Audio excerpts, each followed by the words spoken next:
साथीहरु, यहाँ पानीमा डुबिरहेको यो जलमैना हो। यसलाई हिप्पो पनि भनिन्छ। यो जनावर पाइने भनेको अफ्रिकामा पाइन्छ, नेपालमा पाइँदैन। यस जनावरको प्राकृतिक वासस्थान भनेको घाँसे मैदान हो वा गैरताल तथा नदीहरूमा बस्ने गर्दछ। यस जनावरको तौल 1200 किलोदेखि 2800 किलोग्रामसम्म हुन्छ। यो एक शाकाहारी जनावर हो। यसले खाने भनेको घाँसपात तथा पानीमा पाइने वनस्पति हो।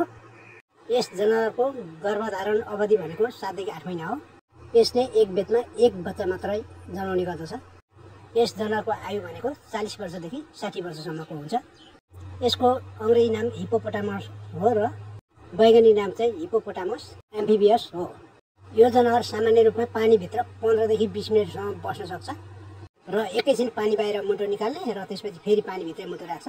यो जलगैँडाले 60% समय पानीभित्र बिताउँछ भने 40% समय उसले आहारको लागि बिताउने गर्दछ। यो जनावर जङ्गली जनावरका सबैभन्दा ठुला जनावरमध्ये तेस्रो जनावर पर्दछ।